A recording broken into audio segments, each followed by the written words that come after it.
வணக்கம். வாழிய நலம். சுமார் 1500 வருஷத்துக்கு முன்னாடி தமிழ்நாட்டில் கோவலன், கண்ணகி அப்படின்னு 2 பேர் இருந்தாங்க.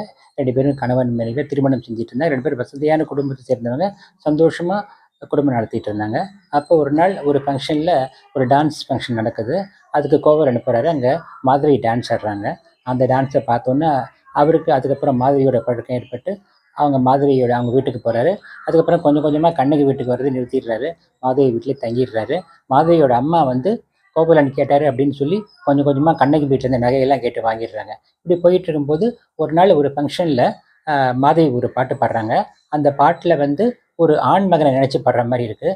அவர் கோவலனுக்கு சந்தேகம் மாதவி யாரையோ நினச்சிட்டு பாடுறா அப்படின்ட்டு கோவப்பட்டுட்டு திருப்பி கண்ணகி வீட்டுக்கு வந்துடுறாரு. கண்ணகியோட பார்த்தா ஒரு கொஞ்சம் செல்வமெல்லாம் போயிடுது, ரொம்ப சாதாரணமாக இருக்காங்க. அதனால் என்ன பண்ணுறதுன்னு பார்த்துட்டு சரி நம்ம பூம்புகாட்டில் இருக்க வேணாம், நம்ம மதுரைக்கு போயிடலாம் அப்படின்னு மதுரைக்கு போயிடுறாங்க. அங்கே போகும்போது அவங்க கையில் கண்ணகிட்ட 2 கொலுசு, தங்க கொலுசு 2 தான் இருக்குது. அப்போ கணவன்கிட்ட சொல்கிறாங்க, ஒரு கொலுசை கொடுத்து இந்த கொலுசை நீங்கள் விற்று நம்ம வியாபாரம் பண்ணலாம் அப்படின்னு கணவன்கிட்ட கொடுத்து அனுப்புகிறாங்க. அந்த கோவலன் அந்த கொலுசை எடுத்துகிட்டு போகிறாரு. ஒரு பொற்கொல்லன்ட்ட போய் அது கொடுக்கும்பொழுது அந்த பொற்கொல்லன் ஏற்கனவே அரண்மனையில் ஒரு கொலுசு காணாம போயிடுச்சு, ராணியோட கொலுசு. இந்த கொலுசு தான், இந்த திருடன் இவன் தான் ஒரு பொய் கம்ப்ளைண்ட் கொடுத்து கோவலனை பிடிச்சி அரெஸ்ட் பண்ணி ராஜாட்ட சொல்லி கோவலனை கொண்டுடுறாங்க. இது கண்ணகி கணவன் காணமே நினைக்கும் போது எல்லாம் சொல்கிறாங்க, இந்த மாதிரி ஒருத்தர் கொலுசு விற்று ராணி கொலுசு திருடிட்டாரோ கொண்டுட்டாங்கன்னு. ராணி கண்ணகி நேராக அரண்மனைக்கு போய் மன்னன்ட்ட போய் அதை பற்றி நியாயம் கேட்குறாங்க. இது மாதிரி என் கணவனை பொய்யா சொல்லி கொண்டுட்டாங்க அப்படின்னு. இல்லைம்மா அவன் தான் கொலுசு திருடிட்டான் அப்படின்னு ராஜா சொல்கிறாரு.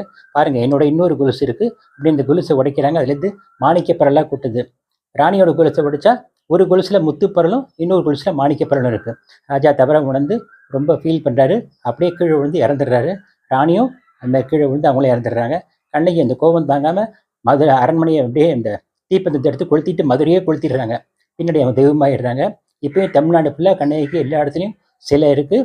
நியாயம் நீதி கேட்டு நீதிக்கு போராடின ஒரு பெண்ணோட சிலை இது, கண்ணகி சிலை.